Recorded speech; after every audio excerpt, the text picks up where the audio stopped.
There was one that was granted for the property at Fort Howard. Now, as I understand, the gentleman who got the lease for the project is basically incapable of executing anything. Now, the local zoning to allow for anything has basically been completely downzoned.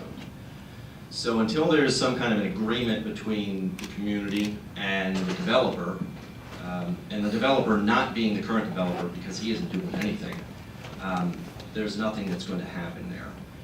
So the thought is if the current developer who had the lease was to proceed with any kind of project, he'd have to bring in some kind of help from another developer.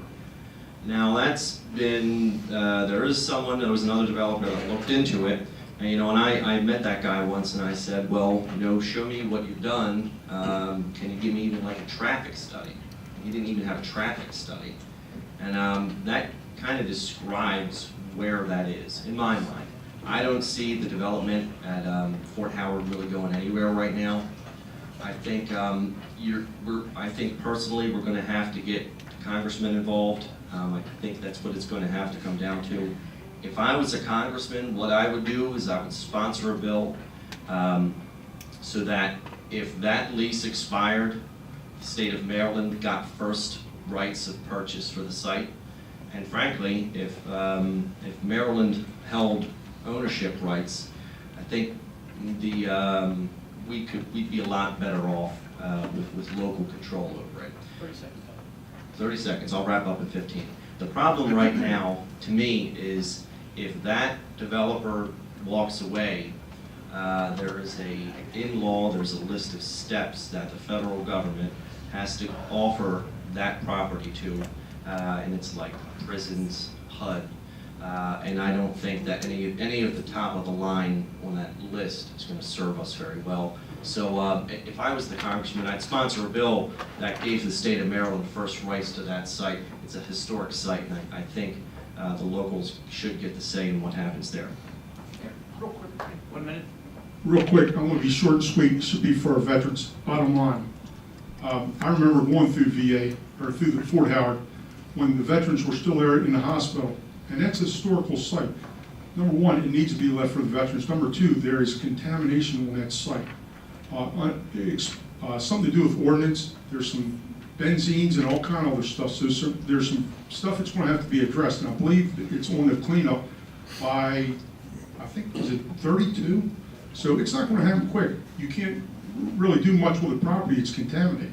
So, we hope that we can get our congressman on board, and let's do this for the veterans, because we don't know what the veterans are going to need in 10 years. All the guys come back from Afghanistan and Iraq.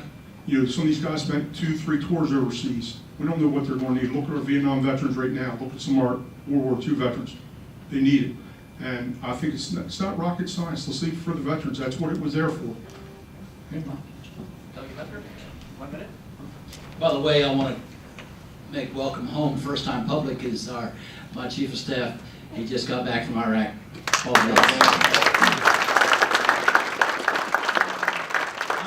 I just recently went up to Perryville the other day. And if you've ever been to Perryville and seen what they're doing up there right now, it'll make your heart sink for what's taking place. Our veterans deserve better. Our veterans deserve what they're doing in Perryville. The houses up there in Perryville are right now being renovated for guess who? Our veterans that are homeless and are needing it. We need to do the same thing here. And the next first time I see Congressman Rupesberger, I am going to address that eyeball to eyeball. There's no reason what's taking place at Fort Howard cannot take place as it is up there at Perryville. Thank you, Delegate. Senator Sally. Just real quick, I want it for the veterans, period. It was for the veterans. That's what it was all about in the first place. So if we could do something for the veterans, I'm for it. Thank you, Senator. It seems that public safety is our next round of questions. Could one of the speakers please give me direction as to where I can take a public safety issue that I want to have a bill drafted and sponsored? Who'd like to take this one? Delegate Grammer? I mean, you can call my office. I'd be happy to happy to talk with you, especially the bills. Let me step back here. We oversee the state government and the state agencies. So a lot of times there are laws in place which kind of prevent us from telling what local agencies to do. But you know, if you, I'm working on a couple of local bills that really aren't hashed out yet for just constituent concerns, and they're asking for things. So if you have a bill request, I'd be happy to help out, and I'm sure the other gentleman would as well. And the same thing, call my office.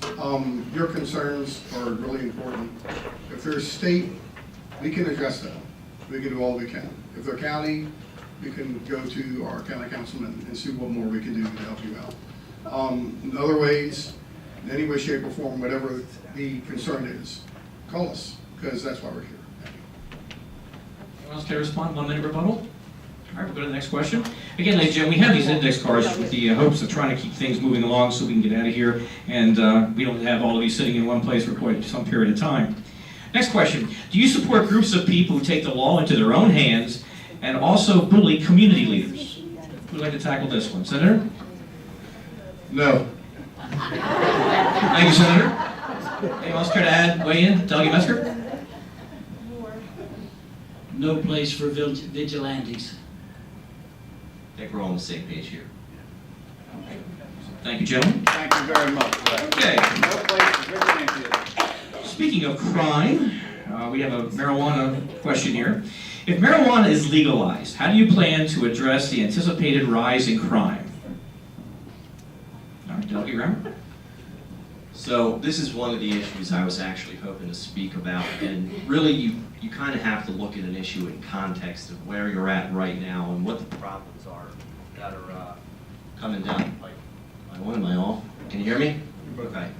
So here's where we are with marijuana right now.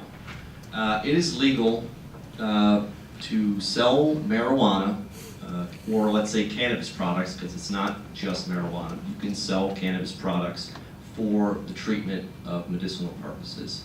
And the licensure, it isn't an actual license, the permitting process is done through the state. You get a card, and you go to your local dispensary. And there are 2 dispensaries for each senatorial district by law. There are two dispensaries for our district. I don't think either one of them is open at the time, but they will be opening soon. So you have a product which is illegal federally, for better or for worse, whatever your opinion is on the issue. It is a it's a Schedule I controlled dangerous substance, and the state of Maryland has essentially nullified federal law, and they're going to be moving cannabis products.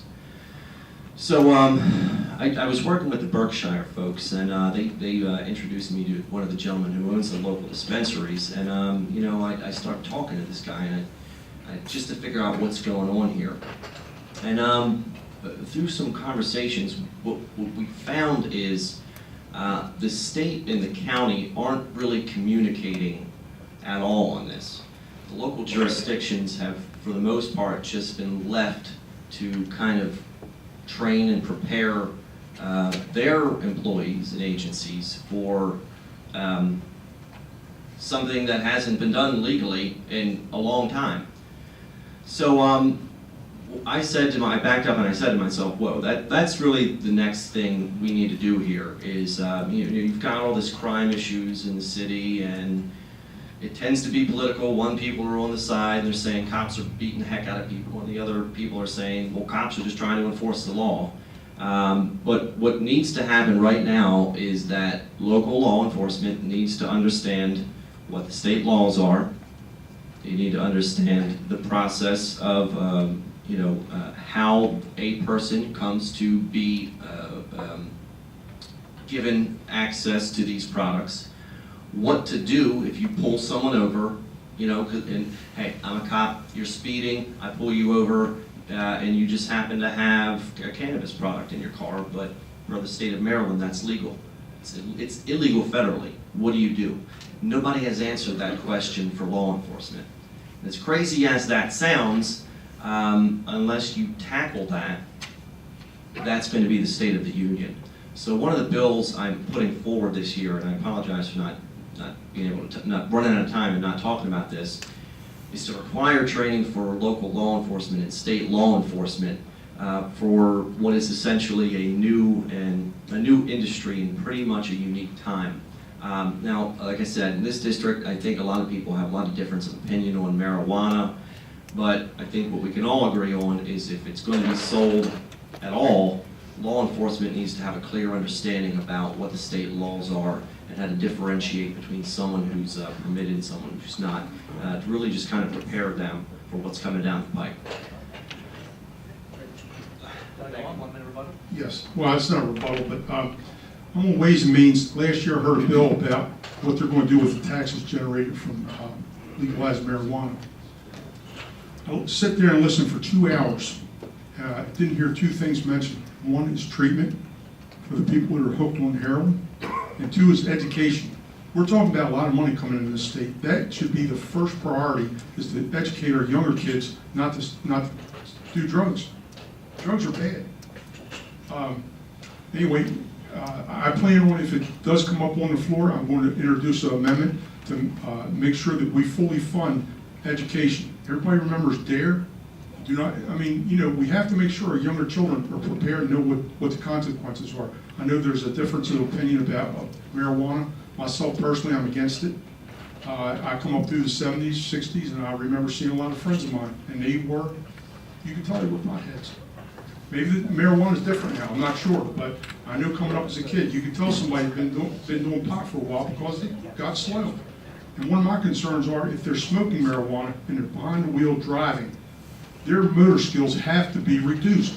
They cannot act, that's my personal opinion. I'm not sure, but that to me, from all the studies and everything I've seen, your motor skills are reduced when you're under the influence of marijuana. Anyway, talking about the Baltimore City Police and crime, actually my future son-in-law is a Baltimore City cop. One of the things we need to do is get behind our police officers. They have a tough time, especially in Baltimore City or Baltimore County. We don't have enough cops down here, that's for sure. And, you know, I think we have a lot bigger fish to fry than worried about marijuana. Well, we'll deal with it. But anyway, if you have any questions, let me know. All right. Yeah, Senator? Just real fast,